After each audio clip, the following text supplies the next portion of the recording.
Olá pessoal, sejam todos muito bem-vindos a mais uma aula nossa aqui no LAC Concursos. Na nossa aula de hoje, a gente vai compreender aí a agropecuária e o extrativismo no nosso país. Então vamos lá, vamos falar um pouquinho a respeito desse assunto. Primeiro pessoal, é importante você lembrar que o Brasil é um país privilegiado para as atividades agropecuárias e para o extrativismo vegetal e mineral. E a pergunta é o porquê que nós somos um país privilegiado. Nós somos privilegiados, primeiro, porque temos uma grande extensão territorial. Além dessa grande extensão territorial, nós temos um clima muito favorável, que é o clima basicamente tropical. Uma pequena parte do nosso país é o clima equatorial. Outra pequena parte é a parte subtropical, que pega abaixo do Trópico de Capricórnio, portanto pegando ali os estados do sul do país, mas a imensa maioria do nosso território, o clima é um clima tropical e, portanto, com alta incidência solar, temperaturas muito elevadas, grau elevado de iluminação e, por um outro lado, chuvas concentradas no período do verão, um inverno relativamente seco, mas não seco por completo, o que dá, portanto, características climáticas muito adequadas.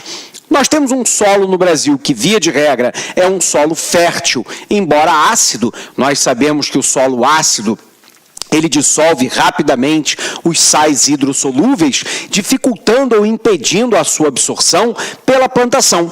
Mas para isso, nós temos uma solução que é a calagem, né? Você pega a rocha calcária e tritura e deposita ela sobre o solo e ela neutraliza parcialmente essa acidez.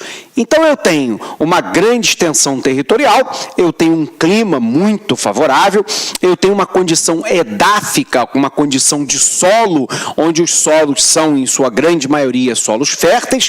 Nós vamos encontrar um relevo que, na imensa maioria do país, é um relevo propício à atividade agropecuária, sobretudo e iminentemente um relevo de planalto, né, no nosso país, e nós temos um corpo técnico de muito boa qualidade na área agropecuária, sobretudo formada pela Embrapa, a empresa brasileira de pesquisa agropecuária, e as Emater estaduais.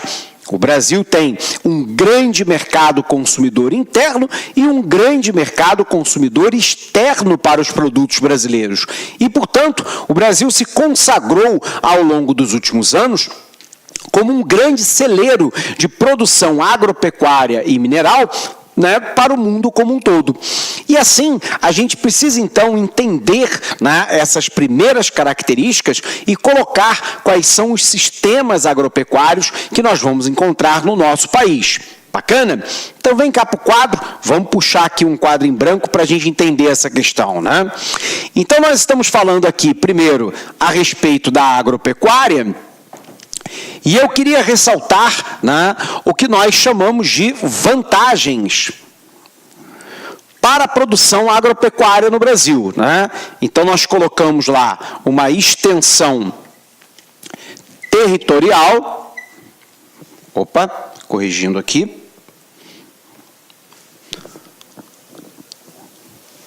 uma extensão territorial. Nós temos uma qualidade agrotécnica.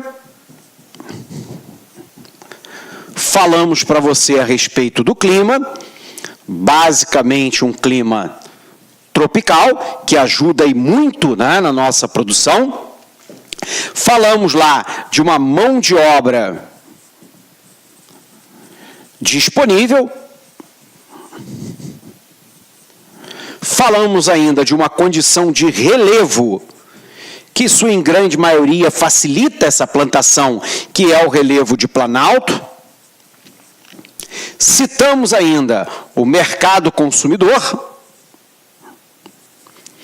E lembrando que nesse mercado consumidor, nós podemos citar o mercado consumidor interno, mas também o mercado externo. E, finalmente, né, nós poderíamos citar lá as condições de solo. Então, se nós incluirmos isso tudo para você, eu tenho uma vantagem de uma extensão territorial. O Brasil é um país praticamente de extensão territorial continental.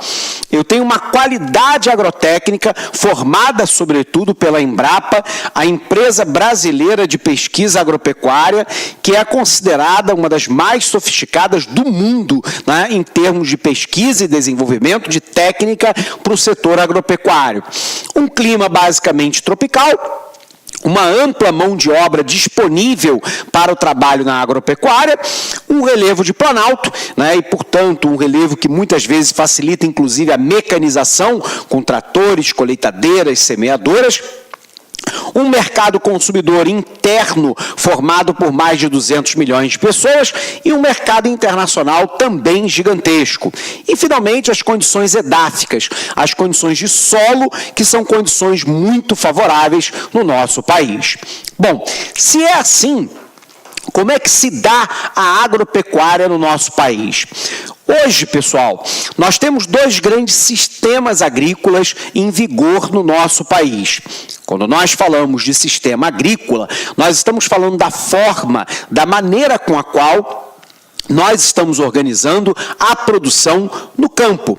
Então, nós temos um primeiro sistema agrícola, que nós chamamos de agricultura familiar, muitas vezes chamado de agricultura itinerante, ou também chamado de roça, em algumas localidades.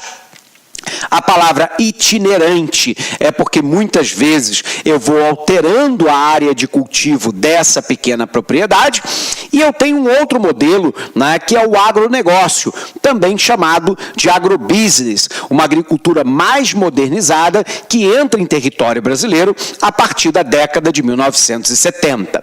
Então agora eu preciso entender com você como é que, de maneira paralela, circula no Brasil um modelo mais tradicional e um modelo mais modernizado de agropecuária.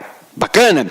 Então vem para cá, vamos botar aqui o nosso primeiro modelo, que é lá o modelo da agricultura familiar. Tudo bem? Então nós temos algo que nós chamamos de sistema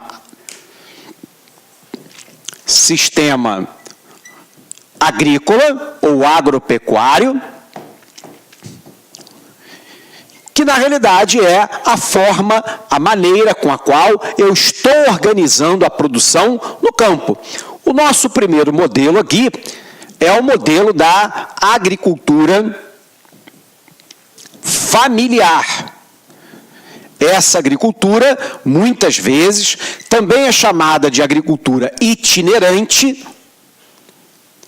Lembra lá do itinerário do ônibus, né? Que é o caminho que o ônibus faz e, portanto, muitas vezes essa agricultura muda de lugar.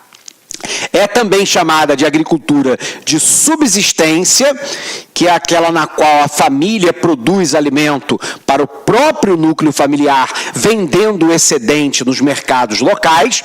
E algumas vezes é simplesmente chamada de roça. Quais são as características desse sistema, pessoal? Primeiro, ele se realiza num minifúndio. Então, é uma pequena propriedade. Olá, meus amigos, minhas amigas, sou o professor Luiz Antônio Carvalho e com muito prazer, muita satisfação, estou aqui para fazer um convite muito especial. Olha só, o concurso do IBGE está em processo de autorização. Nós acreditamos que brevemente essa autorização já seja realizada. E nós estamos convidando você para estudar com planejamento, com antecedência e foco para esse concurso. Para você aí, você deve saber disso, aqueles alunos que começam a estudar com antecedência, com planejamento, com foco, serão os alunos aí que terão maiores chances de ser aprovados, ou seja, que é aqueles alunos que ficarão competitivos. E nós, aqui da Lá Concursos, nós estamos fazendo um super curso pré-edital. Este curso nosso tem um período de acesso um pouco mais longo, são 180 dias. Durante esse período, você poderá assistir quantas vezes quiser e na hora que desejar o curso. tá certo? Você vai receber todas essas atualizações. Lembro muito bem que no último concurso que teve em 2016, nós aqui da LAC, nós fizemos um super curso, fomos campeões aí de aprovação de resultado. Então, espero vocês aqui na LAC Concurso com o nosso super curso pré-edital para o INSS, não, para o IBGE 2018. Forte abraço, espero vocês. Fui, tchau. Clique Lac.